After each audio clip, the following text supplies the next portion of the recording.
بسم اللہ الرحمن الرحیم۔ ناظرین کرام، السلام علیکم ورحمۃ اللہ وبرکاتہ۔ حضرت خضر علیہ السلام اور حضرت الیاس علیہ السلام دونوں بھائی تھے اور دونوں کے والد مکرم بادشاہ تھے۔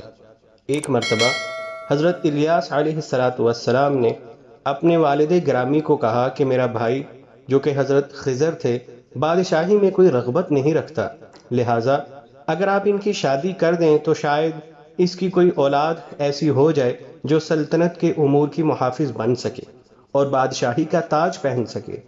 تو بادشاہ نے اپنے بیٹے حضرت خضر علیہ السلام کی شادی کر دی۔ لڑکی بھی حسین اور کمواری تھی۔ تو حضرت خضر علیہ السلام نے اس کو کہا کہ مجھے عورتوں کی حاجت نہیں ہے، بس اگر تو چاہے تو میں تیرا راستہ چھوڑ دیتا ہوں، اور اگر تو چاہے تو میرے ساتھ رہ کر عبادت الہی میں مصروف رہ اور میرے راز پر پردہ پوشی کرتی رہنا۔ تو لڑکی نے کہا ٹھیک ہے، اور پھر ان کے ساتھ رہنے لگی، حتیٰ کہ 1 سال کا وقت بیت گیا۔ پھر بادشاہ نے لڑکی کو بلایا اور کہا کہ تو بھی جوان ہے اور میرا لڑکا یعنی حضرت خضر علیہ السلام بھی جوان ہے، تو پھر اولاد کہاں؟ لڑکی نے عرض کیا اولاد تو اللہ کی طرف سے ہوتی ہے، اگر وہ چاہے تو ہو جائے اور اگر نہ چاہے تو نہیں ہوگی۔ بادشاہ نے اپنے لڑکے یعنی حضرت خضر علیہ السلام کو حکم دیا کہ اس بیوی کو طلاق دے دیں۔ تو حضرت خضر علیہ السلام نے اس لڑکی کو طلاق دے دی۔ پھر والد نے دوسری ایسی عورت سے شادی کروا دی جس سے پہلے اولاد بھی ہو چکی تھی۔ تو حضرت خضر علیہ السلام نے جب اس کے ساتھ رات بسر کی تو اس کو بھی وہی باتیں کی جو پہلی کو کہی تھیں، اور اس نے بھی پہلی کی طرح ان کے پاس ٹھہرنے کی خواہش کو مقدم رکھا۔ پھر سال بیت گیا اور بادشاہ نے عورت سے اولاد کے متعلق سوال کیا تو عورت نے کہا کہ آپ کے لڑکے کو عورتوں کی طرف خواہش اور رغبت نہیں۔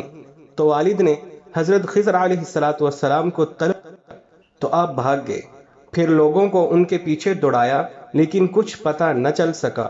کہا جاتا ہے کہ آپ کے بھاگنے کی وجہ یہ تھی کہ آپ نے دوسری عورت کو راز فاش کرنے کی پاداش میں قتل کر دیا تھا اور اس وجہ سے بھاگے اور پہلی کو طلاق دے کر خلاصی دے دی۔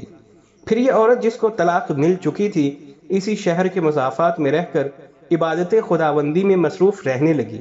ایک مرتبہ اس کے پاس سے ایک شخص کا گزر ہوا۔ لڑکی نے اس شخص سے شادی کر لی اور پھر دونوں کو اللہ نے اولاد سے بھی نواز دیا۔ پھر قدرت سے عورت فرعون کی لڑکی کی ملازمہ بن گئی اور اس کے بالوں میں کنگھی کرنے کی خدمت سپرد ہوئی۔ ایک مرتبہ یہ کنگھی کر رہی تھی کہ کنگھی ہاتھوں سے چھوٹ کر نیچے گری تو زبان سے بسم اللہ نکل گیا۔ فرعون کی بیٹی فوراً بولی کیا میرے والد؟ فرمایا نہیں، میرا رب اور تیرا رب اور تیرے باپ کا رب بھی اللہ ہی ہے۔ تو لڑکی نے فرعون باپ کو اطلاع پہنچا دی۔ فرعون نے حکم جاری کیا اور پیتل کی بھڑکتی آگ تیار کروائی گئی اور اس میں مسلمان عورت کو کود جانے کا حکم ملا۔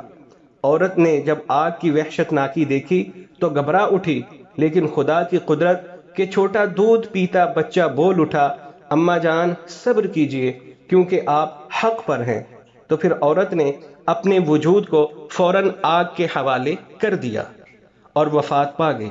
اس روایت سے یہ بھی معلوم ہوتا ہے کہ فرعون کی بیٹی کی جو باندی تھی وہ حضرت خضر علیہ السلام کی پہلی بیوی تھی جس کو انہوں نے والد گرامی کے کہنے پر طلاق دے دی تھی۔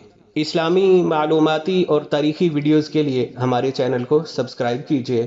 اجازت دیجیے، اللہ حافظ۔